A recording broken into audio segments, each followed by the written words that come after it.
perzinaan di Indonesia ini, dan itu juga salah satu tanda-tanda kiamat ya, banyaknya perzinaan di mana-mana, sampai kehidupan tetangga sama tetangga berzina. Na'udzubillahi min dzalik. Bagaimana kondisi seorang lelaki yang berzina dengan istrinya orang? Dia harus bertobat kepada Allah Subhanahu wa taala. Bukan dengan menikahi, sekali lagi bukan dengan menikahi jandanya tuh lelaki perempuan itu, kalau diceraikan sama suaminya kemudian dia boleh nikah, ini secara hukum boleh-boleh aja. Tapi dosa zina itu tidak selesai dengan dia menikahin seperti itu. Kemudian si istri, apakah si istri berhak meminta cerai kalau suaminya berzina?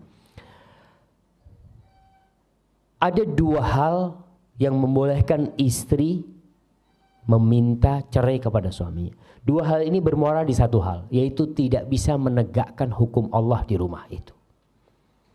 Kalau si istri merasa, Ustaz, ana lihat suami ana nih secara fisik ganteng, dia nggak ada masalah, tapi yang jadi masalah akhlaknya seperti itu, Ustaz.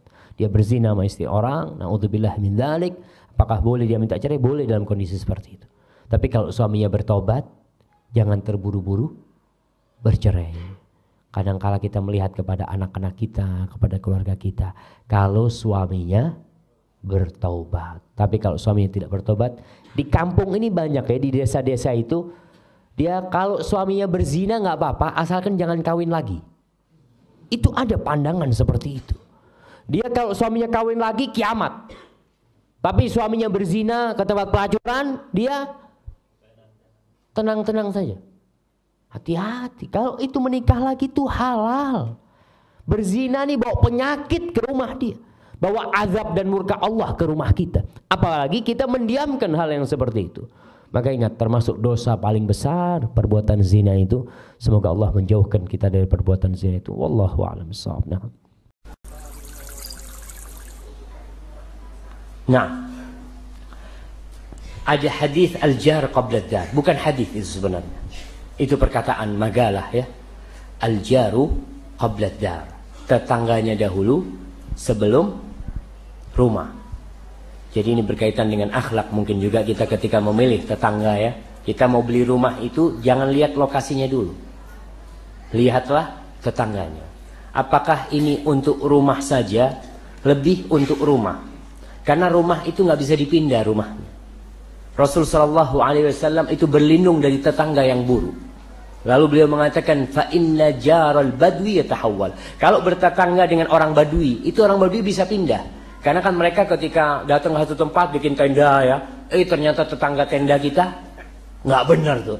Insya Allah nanti kita kalau pindah lagi, kita nggak akan tetanggaan sama dia. Tapi kalau udah beli rumah di sini, mau gimana nih rumahnya nih? Mau dijual, orang pada tahu semua tetangganya nggak benar, nggak laku-laku.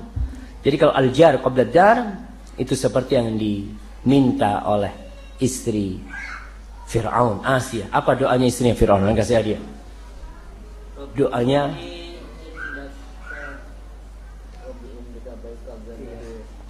yang benar bacanya.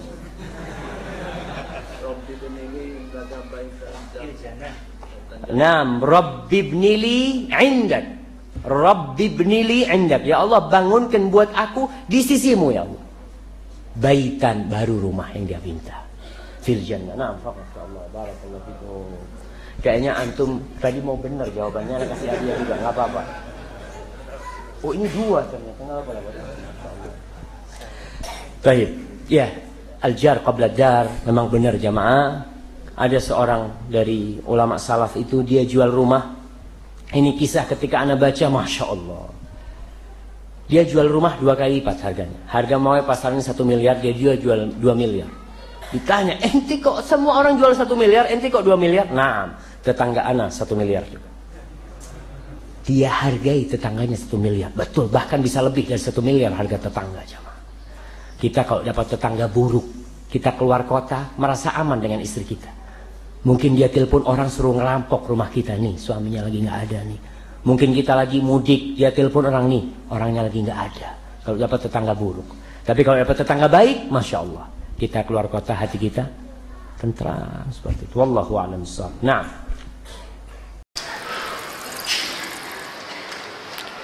Nah, assalamualaikum, Ustaz. Kami Suami saya seorang dokter yang baik dan soleh, tapi hati ini cemburu dan teriris-iris jika dia didatangi pasien wanita yang cantik, karena pasien itu berjanji dia mau menikah dengan laki-laki lain. Karena pasien itu berjanji dia mau menikah dengan laki-laki lain. Oh, udah punya istri nih.